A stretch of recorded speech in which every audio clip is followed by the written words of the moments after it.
on it because it was such a great experience. But yeah, I mean, once again, yeah, you're working with a director who just kind of, let me go and let me do some crazy stuff. So that was quite an experience. And it's there for people to discover and to enjoy. And they were going to truly make a part two, but then someone just axed it along the way. Yeah, I don't. It's interesting. Yeah, those sort of things go to development. They wanted to keep the whole cast together. Um, but once again, I just don't know if the studio knew what to do with it. So I mean, who knows? It was out there, but in such a great, brilliant way. Is there ever a part that like you were close to getting or in the mix for that, we could say, oh, that, you could have been Lou Diamond Phillips? There's a couple. There's a couple. One of them, and this was a hard lesson to learn. Early on in my career, right after Stand and Deliver, I was attached to a lot of independent films, and another one came along that it was going to be for scale again. It was an unknown director, and for once, I didn't read the script. I asked my agent, I said, "What do you think?" He goes, "I don't know."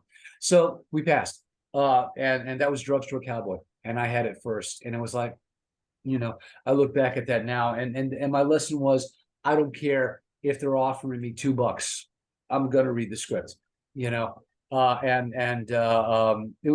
a good lesson. It was a really good lesson. It's like it's about the material.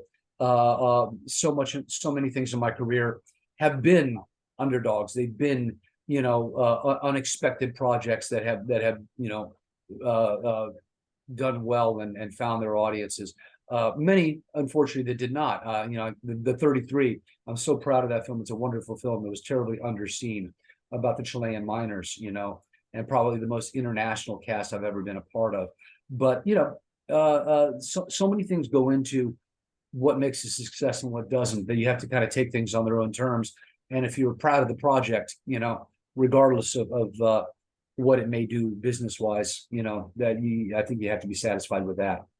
And then do you as an actor, get over when you don't read the script and it is a drugstore cowboy, like, or is it just like this one No, no, hurts? obviously not. I'm still talking about it 30 years later. You've ripped the scab right off, man. Thanks. I'm sorry to bring you back to that It's quite time. all right. Well, listen, The Masked Singer is on Fox, keeping in the Fox family for a minute. I split my time between New York and LA. We love a New York show. I mean, what was it like acting opposite Miss Bellamy Young on Prodigal Son? Such a good show. All right. I got it. I am still, speaking of still sore. I really, really wish we had gone a number of more seasons. I loved that show. I loved that cast. I loved that role. You know, uh, there was something so special about it, and to this day, to be quite honest, I'm still a little mystified as to why we did not continue. Bellamy, it was wonderful because I'd worked with Bellamy before. I played Richard Ramirez, the Night Stalker, in this little indie film that Lifetime picked up, and Bellamy was this reporter. Actually, no, she was a lawyer trying to get me to confess to some earlier crimes to get one of her clients off. And so I knew Bellamy, and I loved her from that, and we had such a wonderful working relationship. So to be able to do something completely different with her was such a treat. I mean, and talk about amazing human beings. I mean, she is one of the most big-hearted, warm, lovely people you'll ever meet.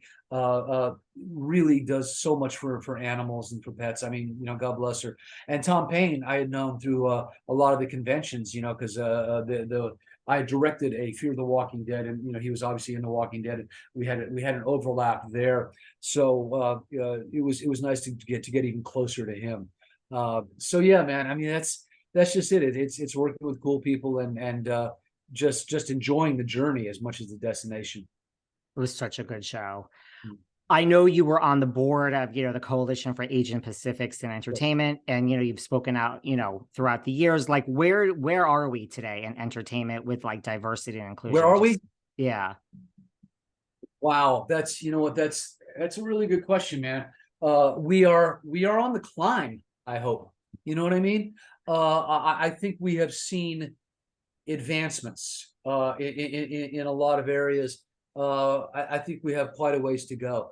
I was, not only on the board of Kate, but I was on the executive committee for the Academy when we, instated Aperture 2020 and made massive strides in inclusion and in gender equality. When it came to representation within the Academy, and we've got more to go. And we've seen, I mean, with Michelle Yeoh and Everything Everywhere All at Once doing so well.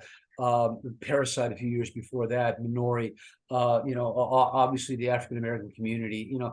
What's sad is that there's still so many firsts. You know what I mean? There's still so many. Oh, first time, this person from this community won. We need to get to the place where that's no longer an asterisk. That the best performances and the best films get recognized, regardless of how they were made or who they were made by. And hoping to continue that because it's important. America needs to see itself. I mean, when you talk about movies like La Bamba, when you talk about movies like Stand and Deliver, I was very, very proud to have represented the Latino community, how I've represented the Native community over the years, and give young people coming up and young artists coming up something to shoot for.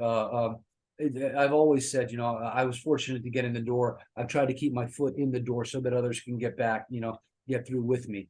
And that's what we need. We need people in decision-making positions, not just in front of the camera, but the writers, the directors, the producers, to be aware and to give diversity and inclusion its proper respect. Absolutely. Well, you mentioned you were part of a cooking show before. You're very humble. You won Celebrity Cook Off. You won I'm a Celebrity, Get Me Out of Here. You did very well on The Masked Singer. I mean, are you happy with where you finished in this competition? I mean, you're so used to winning things. I mean, when it comes to reality TV. I try not to do anything I'm not good at, at least not on a massive public scale, So, but I went into Masked Singer with very, very managed expectations. As I said, I mean, I look back and, people like Shaka Khan and Dionne Warwick and, Toni Braxton, all these people get eliminated. And I'm like, how is this possible? So I have a very, I think, accurate, assessment of where I'm at in the singing world. So I went on to it, for some fun and everything else. So I actually was a little surprised that I got past the first episode, and wouldn't have done so without Robin's save. So I owe him a nice dinner. What about, we've seen you sing some great songs this season. Like what type of, you're compared to Bruce Springsteen, like what type of music do you listen to when you're just like on your iPod in your personal life? Isn't that funny? Because,